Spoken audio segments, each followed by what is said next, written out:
it's Alyce and welcome to my slightly later than mid-month May wrap-up.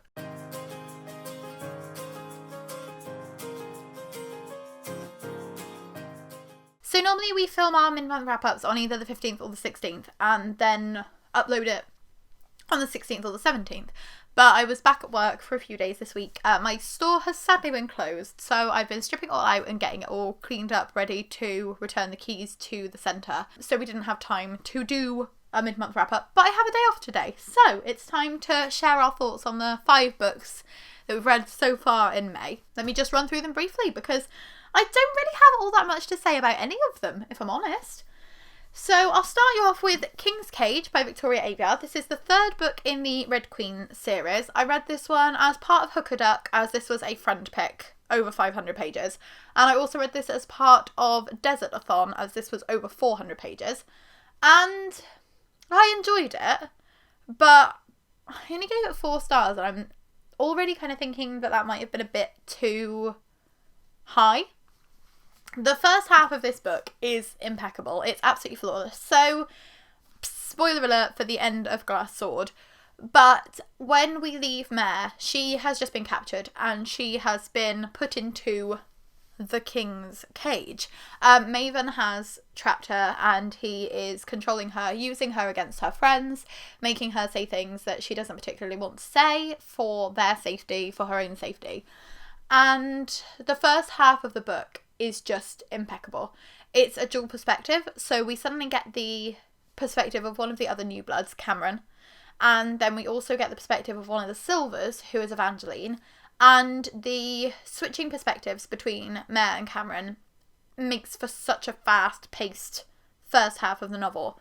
But then towards the end of the book, it goes back to primarily being Mare's perspective again, and the dual perspective chapters are few and far between, and it slowed things down dramatically. The second half of the book is mostly focused on kind of political machinations and building up for book 4. There's people from other countries getting involved and there's a bit of a coup going on, and it's interesting, but compared to how perfect the first half of the book was, it just disappoints me a bit. It's basically the reverse of Glass Sword. Glass Sword, really slow for the first half, amazing pacing, amazing plot for the second half. This one, amazing pacing and amazing plot for the first half, and then it gets very slow again.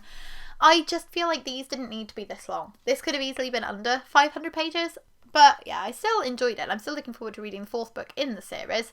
It's just, it was a bit of a drag. So 4 stars for King's Cage, which possibly should have been 3 stars. I enjoyed it more than Red Queen, which I gave 3 stars. I enjoyed it about as much as Glass Sword, which I gave 4 stars. But I don't know if it's because it was the second half that was the disappointing half. I'm a bit like deflated about it. If the middle had been boring, but the beginning and the end had been exciting, I'd probably be a bit more optimistic about it. But yeah, still looking forward to carrying on with this series. The next book that we finished in May was Strange the Dreamer by Laini Taylor. This was another Desert-a-thon book, I think. I'm just going to check. Got them the wrong way round, didn't I? This was the Desert-a-thon book that fulfilled our over 400 pages prompt. King's Cage was our strong female protagonist prompt. But either way, we've got both of those prompts ticked off, so Desert-a-thon is looking pretty good at the moment. So this was a reread for me and the first time reading for Sean. This follows a boy called Laszlo Strange. He is an orphan and he is obsessed with this mystical city called Weep. The city used to have a different name and their name was stolen. Laszlo felt the name get stolen. He's one of the only people that can remember that it had another name. But the story of this place called Weep has always fascinated him, and he ends up being dragged into a kind of rescue mission to save the people of Weep from an unknown force. So they all sign up for this mission. They don't know what it's about, and then halfway through the book you discover what it's about, and things are a bit wacky. It's a dual perspective again. You follow Soraya, who is one of the girls who lives in Weep, and you follow Laszlo. And it's hard to say too much about this one without giving anything away, because a lot of it does hinge on mystery elements and fantasy plots.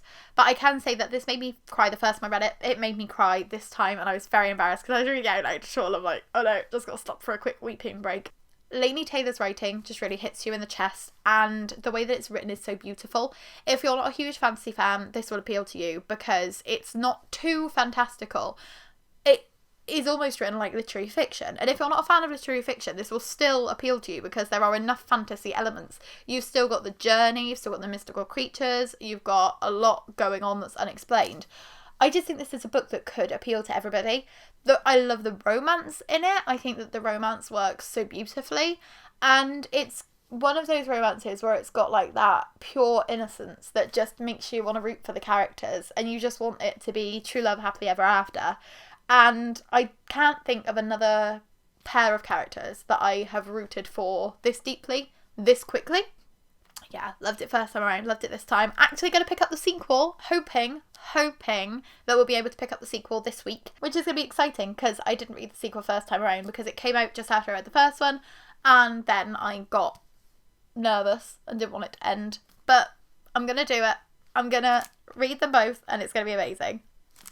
So 5 stars for this one, 5 stars for the second time. So at least we had a 5-star. The next book I'd like to talk about is a bit more of a disappointing one, and that is Sweet and Bitter Magic by Adrienne Tooley. This is the beautiful Owl Crate edition, which we hauled last month, and I'm sorry to say that I just wasn't really impressed by it. I gave this one 3 stars because there's nothing wrong with it per se. It's just a bit predictable. So you're following a girl called Tamsin. She is a witch. She has been exiled from the world within, and she is living in the world beyond. And a girl called Wren, who is a source. So in this world, witches use magic. Sources are like the source of the magic. So witches and sources work together to get the full extent of their powers. And Wren is a source who has been hiding her identity her whole life. Her father is like really against magic, so she's always pretended that she doesn't know that she is magical. She hasn't had any kind of training. And then some dark magic gets released and there's a plague, and Wren and Tamsin have to work together to save the world and discover who the dark magic user is. I read this as part of the Owl Crate read-along. So I read a set amount of chapters each day, and at the end of each day they have like questions up on their blog, and it was like, who do you think the dark magic user is? And I had these really exciting, really interesting twists and ideas, and it was making me really excited to pick it up.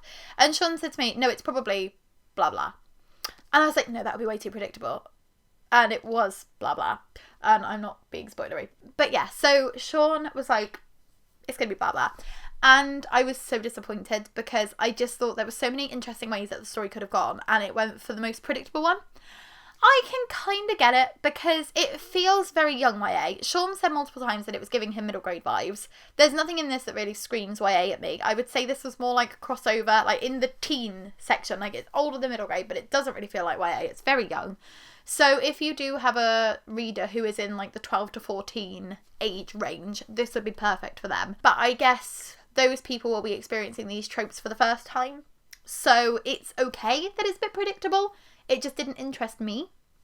Yeah, the world was interesting enough. Again, nothing really unique. I liked the relationship between the two main characters. This is a female-female enemies to lovers romance, and I thought that it was very nicely written. I was really rooting for them, and I was more interested in the romance than I was in the rest of the plot. So it was a shame because that was definitely the subplot. If this had been more focused on the romance, it would have been much higher rating for me. Because the way Adrienne Tooley writes, the kind of yearning between them is beautiful. And also the descriptions that she uses. Her writing is similar to Laini Taylor's in that respect. It's very lyrical, it's very magical. There's a lot of focus on colours and a lot of focus on the senses. So this world really does... It's very evocative writing and it brings the world to life for you, but unfortunately the plot, which is obviously the main thing that we read books for, just didn't really live up to my expectations, and I'm sad to give this one a 3 because, as I said, I did really like the romance, but also this is a debut novel and Adrienne Tooley's writing has interested me enough that I will happily pick up more of her work in the future. So it's a promising debut novel. It's just a bit average. The next book I'd like to talk about is The The Water Garden by Louise Soraya Black. I was kindly sent a review copy of this one from Muswell Press, so a huge thank you to Muswell Press for getting me on board with reviewing this title. I will have a full written review coming at some point. I've had to get some clarification on the release date because it says on the front June proof, and then on Goodreads it started showing as an October release, so I don't know if it might have been pushed back, but fingers crossed this one will be coming out at the very start of June. This follows a lady called Sarah. She has just moved back to the village where her mother grew up, and she is having some kind of problems with her husband. He wants to basically tear the house down, or like rip all the insides out and renovate it, and she's not really into that because she likes the character of the old house.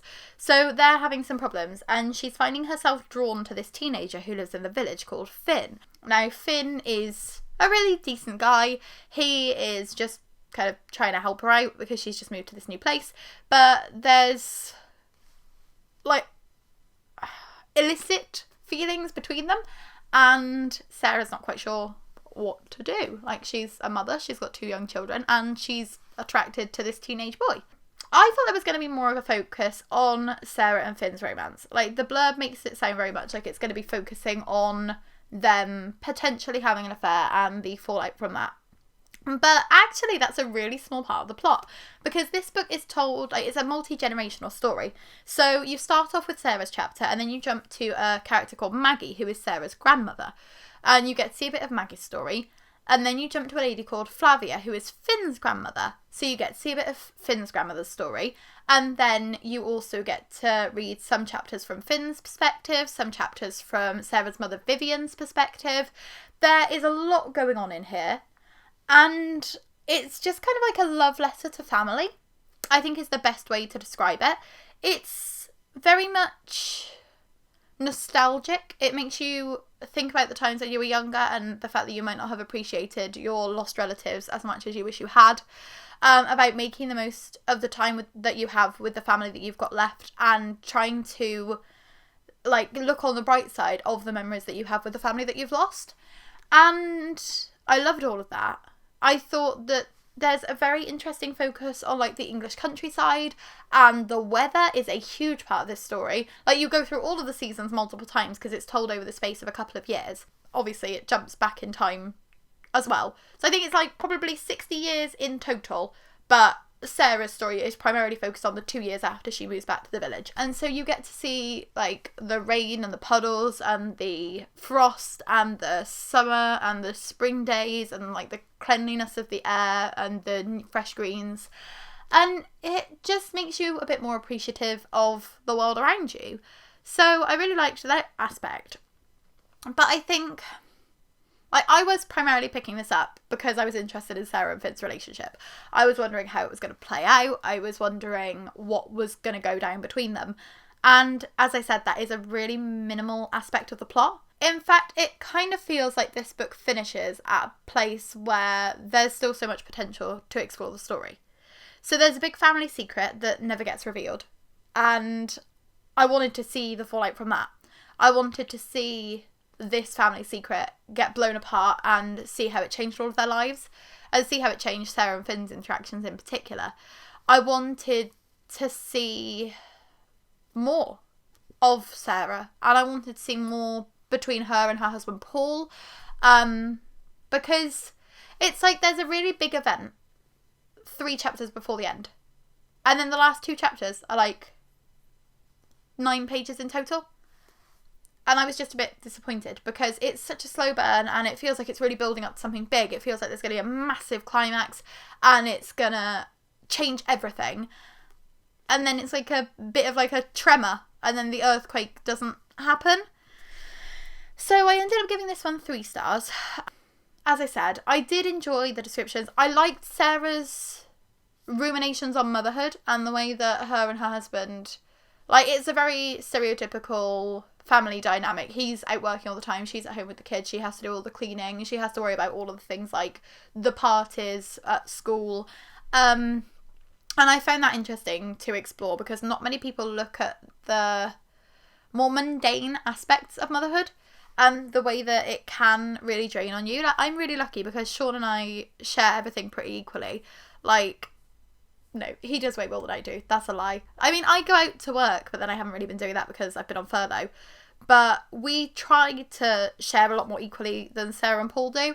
And it made me feel more appreciative of our relationship. And it made me feel really lucky. Like, I am so grateful for the relationship that I have and the way that our relationship works with children.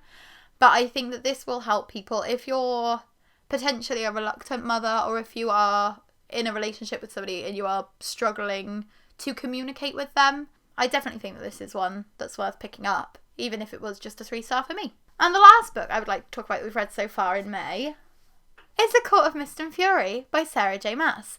So I read this for Desert-a-thon because it was to read a book with romance as a plot, and I read this for Hookaduck as my highest rated fantasy TBR book. So was expecting good things from it because obviously it was the highest rated, and I actually really enjoyed it. I say that like I'm surprised because when I read A Kotar, the first time I read it was like literally just before it came out. So that would have been 2015? When did this come out? This came out in 2016. So yeah, say I read A Court of Thorns and Roses for the first time in 2015. Gave it 5 stars, loved it. Reread it last year, put me into a reading slump, gave it 3 stars, was considering giving it less, didn't want to carry on with this series, failed my own read along because of it, because I was planning on reading all of these like month to month, like October, November, December. But we flew through this, as you can tell, because it's the middle of the month and we've already finished it and it's 600 pages. So in A Court of Mist and Fury, you rejoin Feyre. She has, spoilers for A Court of Thorns and Roses, so flee. I'll give you a couple of seconds to flee if you need to. But she has just become a fae. So the events at the end of book 1, quite explosive. And she's coming to terms with this change. She's coming to terms with the dynamic that this change has brought to her relationship with Tamlin. Like, their relationship has shifted quite dramatically. And she also has this bargain that she made with Rhysand hanging over her head, because once a month she has to go and stay at his house for a week. So out of every month she has 3 weeks with Tamlin and 1 week with Rhysand. And she's kind of just waiting for that shoe to drop. He doesn't come and pick her up for a couple of months, and she's planning her wedding to Tamlin, and it's all looking hunky-dory, apart from the fact that Tamlin's not letting her do anything because he's being overly protective and he wants her to stay inside. He doesn't want her to be in danger. And then it's their wedding day, and Rhysand just swoops in and he steals her away. And it's like, I wasn't expecting that. I loved. I was like almost screaming. I was like, oh my god, of course he's just like swagged in on the wedding day and he's like, hey, that bargain, come with me. That was great. And I don't know, like, I'm conflicted on how I feel about it, because based off the character development, I would give this a 5-star. Based off of the plot, it's like a 4-star. But then based off of how long it was and how long I feel like it needed to be, it's more of a 3-star, because there's a lot in here that seems a bit superfluous. So you've got a lot of, I guess it is all in the name of character development, but there is a lot of Feyre kind of questioning who she is and questioning what she has become and how to get back to who she was. And I feel like there could have been more focus. The events at the end of the book seem very, very rushed compared to that. And I would have just liked it to have been the other way around. Like, a bit more focus towards the end of the novel, rather than like, oh, something happens. I'm trying not to ruin it. Something happens towards the end of the novel that is quite big. It's quite a dramatic plot point. And it's just, like, brushed over quite quickly. And I would have liked to have seen, like, to be honest, if this had been 100 pages longer, I probably would have been happy. I might be happier with it after I've read A Court of Wings and Ruins, so that I can see where it goes from here. At the moment, I'm just feeling a bit adrift. I've given it 4 stars. Part of me wants to give it less, part of me wants to give it more, and I don't know how I feel about that. Like, I didn't love it. I didn't hate it. I definitely enjoyed it. I'm just still a bit conflicted. There are some really awesome scenes, though. There are some bits that make you literally laugh out loud. You get to meet the inner circle, and so there is Morrigan and Cassian and Asriel and Amren. Love all of them. Feyre's sisters come back into it for a bit, which is interesting. I wasn't expecting them to reappear. So, or at least I was expecting Nesta to reappear because I've heard she's relevant later on in the series. But I wasn't expecting Elaine to come back. So that was interesting. You get to explore a lot more of the world than I thought you were going to. They go to another place called Highburn, and then her dad's on the continent. So there's a lot more world building. The first book is very intensely focused on the Spring Court and the Night Court and those two locations. So the fact that in this one we go to the Summer Court, and there's a lot of references to like the Day Court and the Dawn Court, other places like that. So I'm looking forward to the next one because I think we might explore that world even more thoroughly. And I do really love the world that she's made in here. And again, like, I liked the kind of main relationship. To be honest, I do kind of think I've been a bit put off by the sex scenes. Like, I am not a huge romance reader. So I don't know, it's hard to say what I'm trying to say. I didn't find these sex scenes sexy. There's a bit when it's described, when he finishes, it's described as him spilling himself in her. And it was just so cringy. And Sean was sat there, I'm reading this out loud, bear that in mind. I'm reading this out loud and Sean's just sat there, like, I'm like, this isn't sexy to me. Sean's like, why would you say it like that? I'm like, why would you say it like that? That's not sexy. Spilling yourself in someone. And it becomes like a bit of like a romp fest at the end. Like, there's lots and lots of sex very, very quickly. We got like 3/4 of the way through and I was like, there's only been one sex scene in this whole thing. Everybody's like, these books are crammed full of sex. I thought it was going to be like a sex scene basically every chapter. And you get 3/4 of the way through and you're like, there's been no sex whatsoever. And then all of a sudden it's just like, oh, do me on the kitchen table. Do me in the bathtub. Do me on the bed. Do me against the wall. Do me on a roof. Do me in a forest. Okay, like, that's fine. But maybe do her in a bit of a sexier way than spilling yourself in her. Ugh. But one thing I can say about it, I love the fact that there's discussion about contraception. In a fantasy novel, she's like, oh, I haven't taken my tonic today. He's like, do you want to start taking your tonic again, or would you like us to have a baby? She's just like, tonic, please. That is good. That is really, really good. I can't think of another fantasy novel where they've talked about contraception. Most fantasy novels, they're just like, contraception doesn't exist. Let's just impregnate all the women. Now the wink women must stay at home to be pregnant with our children. So it was nice that they were just like, actually, let's not have a kid yet. Let's just enjoy our relationship a little bit. We need to have sex in many more places. So, all in all, Alyce likes these characters, but isn't a huge fan of sex. Scenes. Because they're just cringy. And I kind of hope, like, I'm kind of hoping that in the next book, they're, like, so sexy that I'm like, whoo!